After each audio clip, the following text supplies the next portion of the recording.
Our world is full of the unexplainable. And if history is an open book, all of these amazing tales are right there on display, just waiting for us to explore. Welcome to the Cabinet of Curiosities.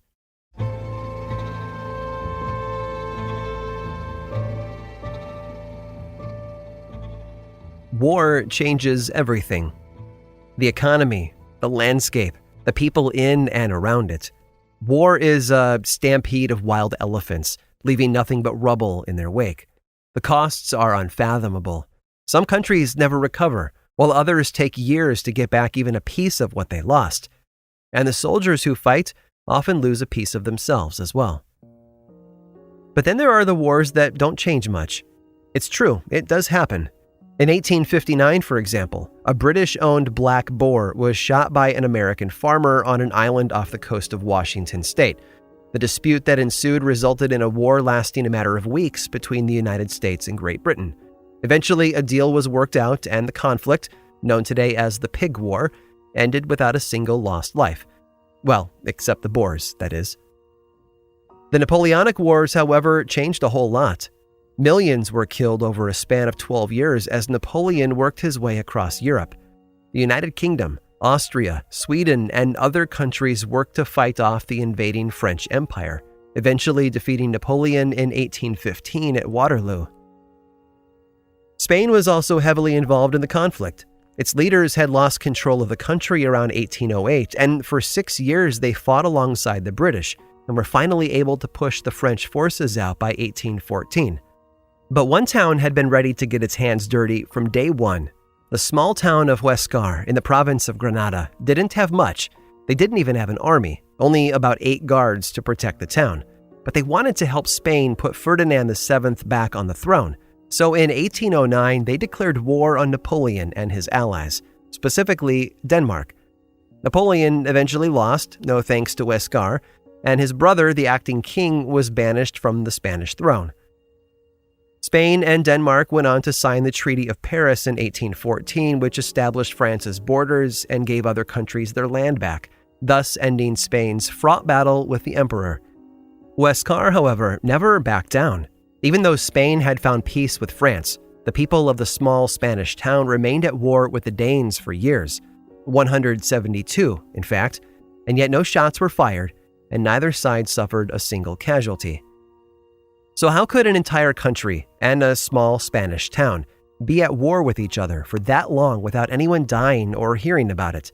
For that, we can thank Vicente Gonzalez. Vicente was an official from Huescar who found the original declaration in 1981. As it turned out, after the treaty had been signed, the town simply forgot about the war. For 172 years, the two sides were engaged in a conflict neither was aware of.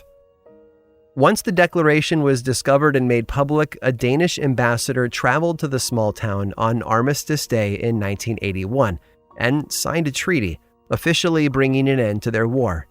Gifts were exchanged, with the mayor of Huescar receiving a photo of the Danish queen as well as books by the famous Danish children's author Hans Christian Andersen. In return, Huescar renamed one of its streets, Calle Dinamarca, or Denmark Street. Townspeople got the day off from work to celebrate and drink free wine while thousands of tourists flooded into town. Word has it, a bus full of Scandinavian women even showed up dressed as Vikings. 2 years later, the village of Lihar, about 70 miles away from Huescar, also declared peace with France, and it only took them 100 years. The king of Lihar had been offended during a visit to Paris in 1883 and retaliated with a formal declaration of war. But neither side made a move, and so the declaration, just like Huescar's, was lost to time. We're often reminded after major conflicts to never forget, so that we don't repeat the mistakes of the past. Unfortunately for Huescar and Lihar, somebody did forget, and the conflict almost never stopped.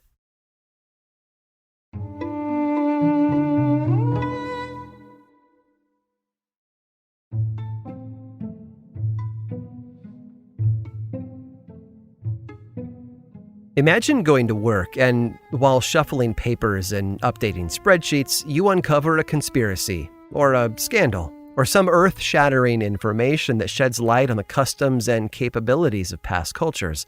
And when I say earth-shattering, I mean it literally. In 1902, construction workers had been building cisterns for an upcoming housing development when they accidentally stumbled upon a piece of history. It had remained hidden beneath the island of Malta, undisturbed. They originally tried to hide their discovery, but doing so proved futile.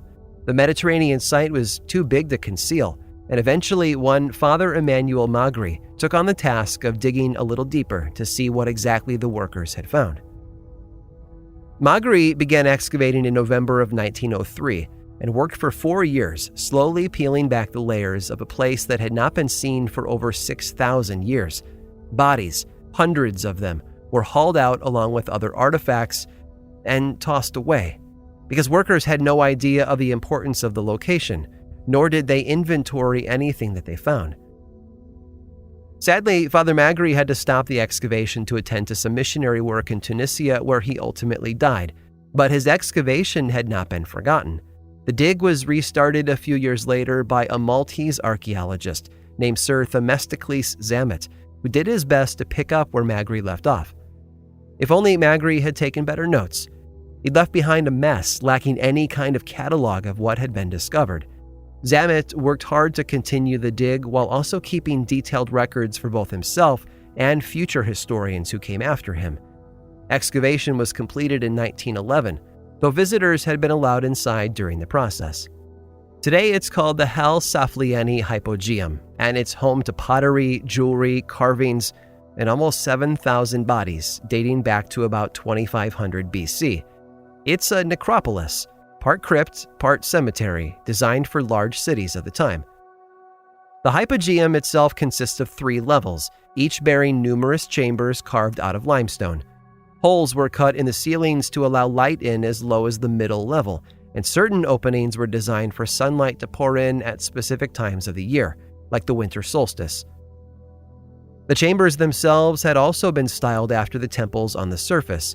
Builders had included stone features on the ceilings, as well as spiral designs painted in red ochre. Since many of the temples above ground have degraded over time and lost their roofs, the preservation of the hypogeum has given historians a greater glimpse into the architectural prowess of the ancient Maltese. One room, known as the Oracle Room, is small and rectangular, and yet when someone speaks inside it, the acoustics amplify the sound so it can be heard throughout much of the level. The hypogeum also helps researchers understand how the island's ancestors handled death. It's believed that the burial process occurred in stages. Bodies were left out to decay until they were nothing more than bones. Those bones, along with their belongings, were then stacked with other remains and painted with red ochre to symbolize the blood and life that once ran through their veins. Unfortunately, the hypogeum's preservation is the exact thing that's killing it. The presence of visitors to the site has altered carbon dioxide levels, temperature, and humidity, as well as introduced microorganisms that are slowly devouring the temple from the inside out. Measures have been taken to restrict access to only 80 tourists per day, and designated pathways have been installed so that wandering feet don't trample the hypogeum's history out of existence.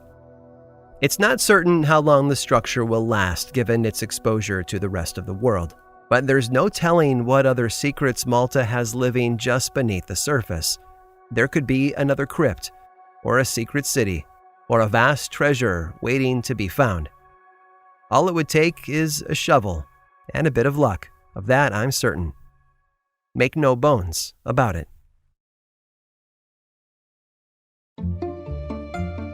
I hope you've enjoyed today's guided tour of the Cabinet of Curiosities. Subscribe for free on Apple Podcasts or learn more about the show by visiting curiositiespodcast.com. This show was created by me, Aaron Mahnke, in partnership with How Stuff Works. I make another award-winning show called Lore, which is a podcast, book series, and television show, and you can learn all about it over at theworldoflore.com. And until next time, stay curious.